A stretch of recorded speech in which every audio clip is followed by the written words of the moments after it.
You are listening to American Ambassadors Live, the podcast on international affairs sponsored by the Council of American Ambassadors in Washington, D.C. The Council is the association of non-career U.S. ambassadors who have represented America under presidents from John F. Kennedy through Donald Trump. Our guest today is Ambassador Mark Brzezinski, who has a quite distinguished career in public service, particularly in diplomacy, and been a longtime member of the Council of American Ambassadors and a longtime friend of mine. Along the way, he's been U.S. Ambassador to Sweden, recently came back as U.S. Ambassador to Poland. In between, he was U.S. Ambassador to the Arctic Circle. I'm not sure they have a foreign ministry, but he did a lot of work in the Arctic Circle. And the one time we got to work together was when I was Ambassador to Romania. He was on the National Security Council staff and had the portfolio for Southeastern Europe. So we worked together in that role. But that's not why he's on our podcast today. It's because there's a great new biography of his father, Zbigniew Brzezinski, called Zbig, Life of Zbigniew Brzezinski, America's Great Power Prophet. He's someone who is well known to people who follow foreign policy, and many who don't, as one of the great thinkers of the 20th and 21st century about great power, foreign relations, politics, international relations, and served with great distinction as President Jimmy Carter's national security advisor. The book is just out. It's a great read. There's lots of delicious inside Washington foreign policy establishment gossip in it, but that's not what we're going to talk about today. We're going to talk about a perspective that his son Mark has on his father. Thanks for joining us. Thank you, Jim, for the invitation. I'm looking forward to our conversation about my dad. I'm speaking to you from Northeast Harbor, Maine, a place that from the late 1950s onward, he would bring his family every summer. But equally importantly, he came here to breathe, to think, to write, and to prepare for the oncoming year in the Coliseum that is the foreign policy debate in Washington and in America. So glad especially to speak to you from Maine. Absolutely. We appreciate you joining us. Let's start with his family, with his parents, with you and your brother and sister, with your mother. There's a lot of very interesting discussion of the family. Thank you, Jim. Well, you know, my father's parents were Polish. My father was born in Poland in 1928, and this is a story of America. He did not speak perfect English until he was 15 years old. By the age of 50, he was the national security advisor to the President of the United States. That, to me, is the story of America, that someone could come to America with literally nothing and rise to the heights of their particular industry. For my father, that was international affairs and foreign policy. But his parents were Polish. His father was a diplomat for the Polish foreign ministry.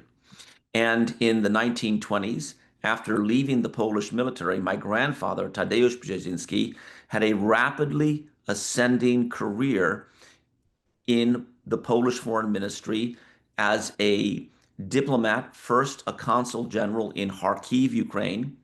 Then they went to Lyon, France, where my grandfather was consul general, and then to Leipzig and Dresden, Germany in the early 1930s.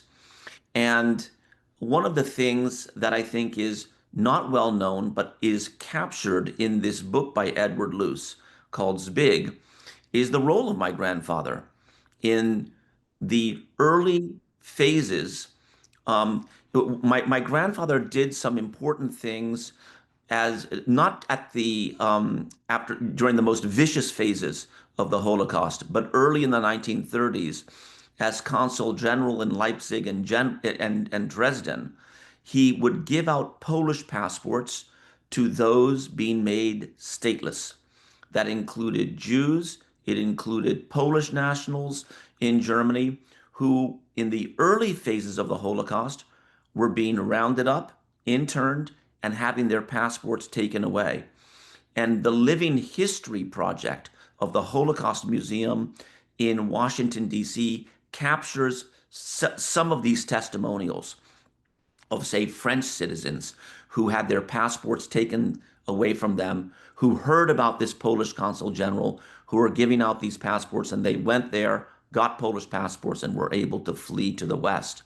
And That was my grandfather. That was my father's father who used diplomacy to help others and introduced my father to the world of diplomacy.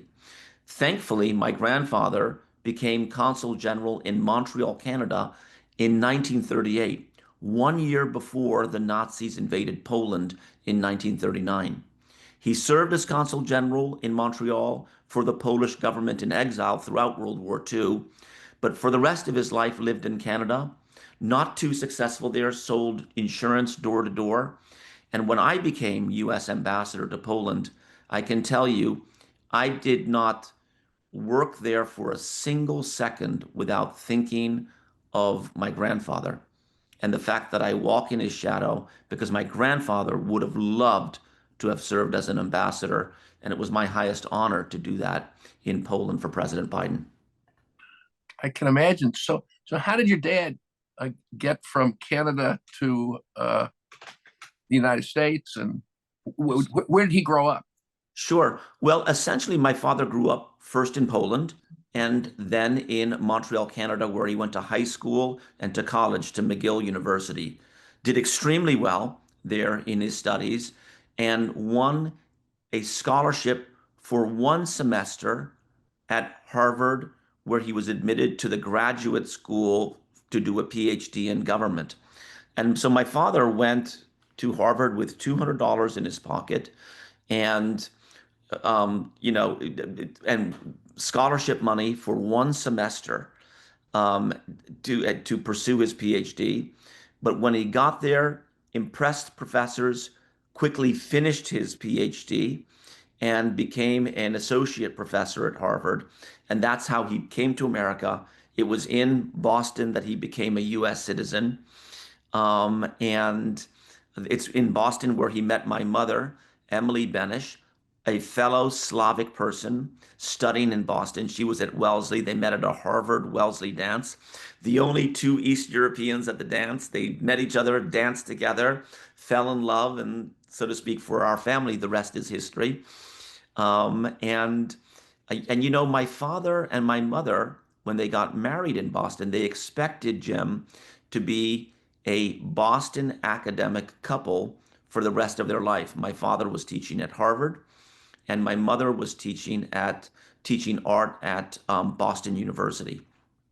And my father was shocked one day when the faculty decided to deny him tenure. And the story is captured in the book Zbig as to the reasons why. But it was probably the biggest and one of the only setbacks academically early on in his career my father had encountered.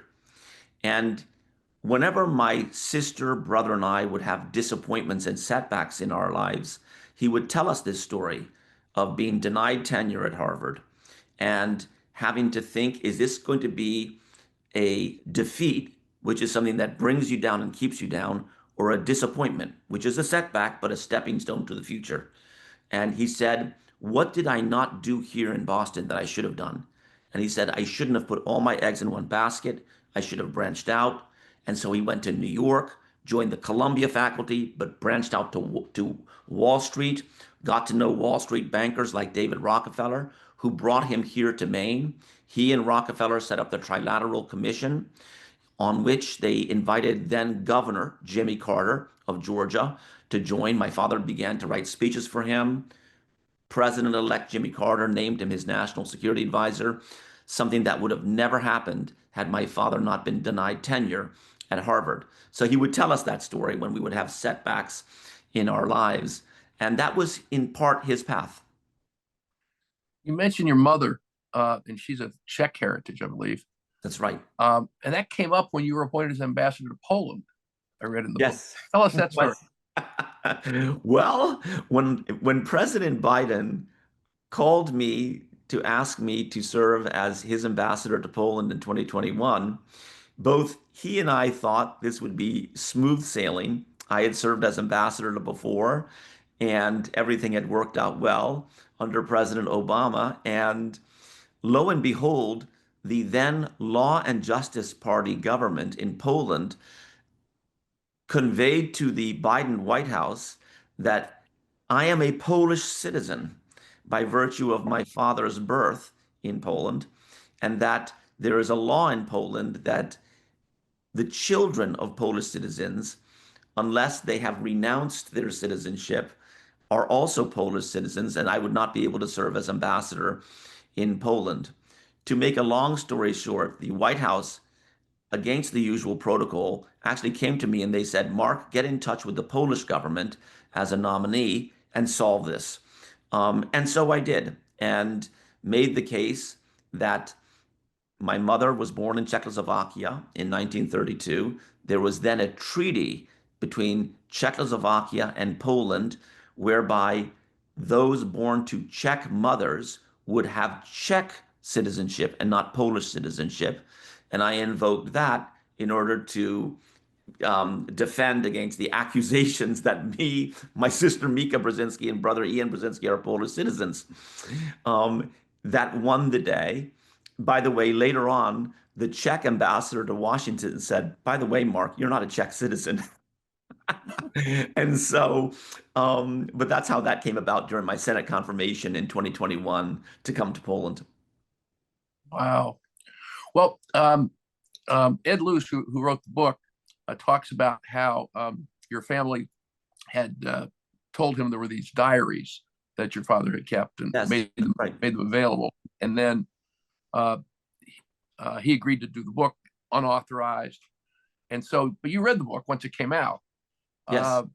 There probably were some things that you didn't know before you read the book. What surprised you? What surprised you in reading the book in your own experience? This book by Edward Luce unveiled to me so many personal, family, and professional dimensions of my father that to me, I just did not know. One sad part of the book that, frankly, in the Brzezinski family, we didn't talk about, and I thought that was a little bit unhealthy that we did not talk about it, was the fact that my father had a brother who committed suicide in New York. And this was when my father was in his 20s at Harvard. And my father had to go on his own to New York to deal with the aftermath of the suicide, handle all the arrangements, because his parents simply were overwhelmed with grief naturally. And it was something that was never talked about in the Brzezinski household. So when I became U.S. ambassador to Poland, frankly, I undertook for the first time ever, a U.S. embassy has done that overseas, a mental health and diplomacy initiative, because America has a mental health crisis and Poland has a mental health crisis. And there's some universal and unique aspects to each, but I wanted there to be a focus on mental health because we want Poland to be resilient as an ally, especially given the fact that it's taken in millions of Ukrainian refugees and is an important bulwark against threats from the East. And I invoked that story that, stigma of mental health issues is just not helpful. And to make a long story short, I was able to, with my partner, navigate the Polish bureaucracy whereby Prime Minister Tusk announced a 4.2 billion zloty, $1 billion commitment to advancing mental health resources in Poland, something I am most proud about. And in part, that was informed by that story from Ed Luce's book on my father's brother, Adam, who committed suicide. There are many other dimensions of that book. I think the close personal relationship between Deng Xiaoping of China in the 1970s and my father, informed by the fact that both were abroad as young men.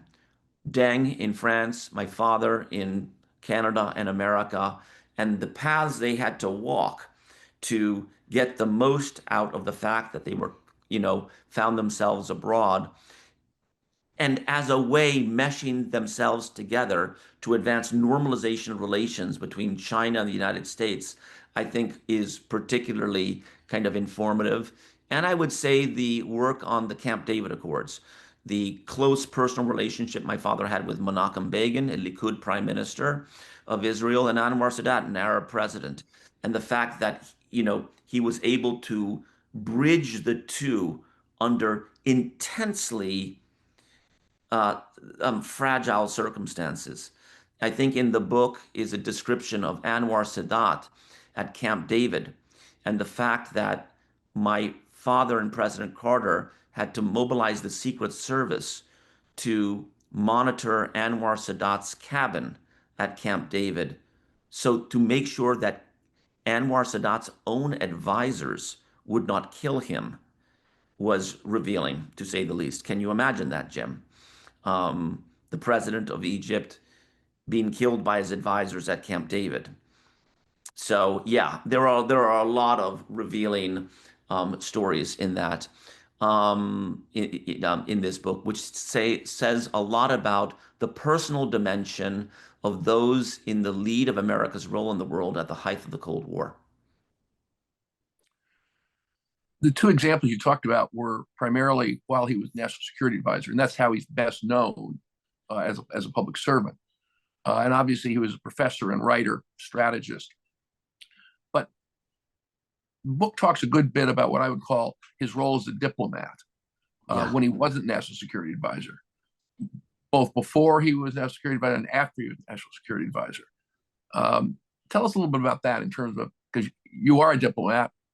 He had a role both, and you're a strategic thinker too, but he had it with a capital S and a capital T, yes, and got a book written about him. Definitely. but talk about his role as a diplomat as opposed to as a thinker. Sure. Well, diplomats create alignments, likely alignments and unlikely alignments. And the greatest power a diplomat has is the power to convene, to create those alignments. If there was anything my dad had a sense of smell for, was developing alignments. So when John Paul II became the Pope in 1979, that was an alignment that was probably the worst possible nightmare for the Soviet Union. Two Poles finding themselves abroad, one is National Security Advisor of the President of the United States, and the other is Pope. I mean, the potential to do damage to the Soviet Union and its occupation of Central and Eastern Europe was immense. And the proof of the pudding is in the eating. The two worked tremendously closely.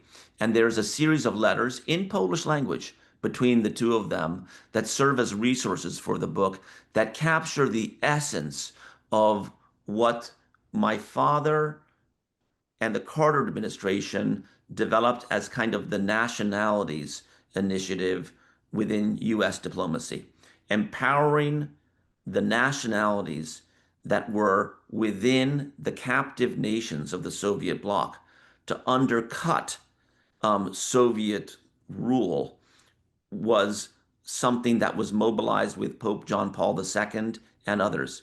In other words, it went against the thesis primarily advanced by the State Department in the 70s that there is a Soviet person, a Soviet man or a Soviet woman. The argument against that was, no, this is actually a constellation of nations, Ukrainians, Armenians, Georgians, Poles, Czechs, and so forth, that are captive. And there are different ways for those nations to resist. That was in many ways the essence of the alignment between Pope John Paul II and my father, and it's captured in the book. I would say that my father also tried to use his diplomatic skills, Jim, to ring the alarm bell when George W. Bush was preparing to go to war against Iraq and to attack Iraq on the basis of claims that it had nuclear weapons. And my father very much felt that the evidence did not exist of such nuclear weapons, and that we were conflating what Al Qaeda had done on 9/11 out of Afghanistan with mischief the Iraqis had been doing, and that they were not the same, and we were going to get into a world of hurt well beyond credibility, but including America's credibility in the world if we went after Iraq on not accurate and not honest bases. And I remember him sitting down with then Governor Mark Warner. I was helping to organize a putative presidential campaign for then Governor Mark Warner of Virginia, and him advising Mark Warner, my gosh, you would be the only candidate coming into 2008, because Obama had not announced yet. You would be the only candidate who did not vote for the war to attack Iraq, and it puts you in a uniquely prescient position as a candidate. Ultimately, those arguments by him were not taken, but he did his best to use to marry his knowledge and his strategic instincts with alignments with political leaders, elected officials, those seeking higher office in the United States. The book tells a story that I didn't know, that after he served in the Carter administration, he spent a good bit of time with the new independent Ukrainian government. Yeah. And that struck me as an interesting sort of private diplomacy role he played, but with no official position. But Yeah. Tell us a little bit about that. Sure. Well, for my father, Russia with Ukraine becomes once again a potential superpower. Russia without Ukraine is at best a regional power. And he could sense that those who, would lead Russia following the collapse of the Soviet Union might try to resurrect the boundaries and the reality of the former Soviet bloc. After all, by and large, these are Slavic nations. And one of the definitions of those who had led Moscow was that there was a great Slavic brotherhood that provides the basis for the Soviet bloc, and therefore a reason to reconstitute different segments of the former Soviet bloc. He felt profoundly that we needed to help Ukraine become independent, sovereign, politically and economically successful, and mesh together with the West. And he also understood that, unlike Poland or the Czech Republic or the Baltic states, the starting point for Ukraine, and you know this, Jim, as a former ambassador to Romania, the starting point for Ukraine would be much further back. It was much more Sovietized and much more crushed by the Soviet authorities than, say, Poland or the Czech Republic. And he knew it would be a heavier lift. And he did work hard to, create a Ukraine Action Commission, whereby he worked with, some of the biggest American business leaders and political leaders to create bridges to draw Ukraine into the West and to avoid what happened ultimately in 2014 and 2022 when Ukraine was attacked by Russia. But it was not enough. And I think that he would be terribly impressed by how the Ukrainian people have managed to improvise with support from the West to resist the attack on them by Russia. Mark, thank you for joining us today. Jim, love being with you. Thank you for having me today. This is Ambassador Jim Rosapepe for American Ambassadors Live podcast. This has been the American Ambassadors Live podcast. To hear more from us, subscribe to the American Ambassadors Live podcast and leave us a review. Tweet us your thoughts on this week's episode and tag us at AMER Ambassadors using the hashtag AmbassadorsLive.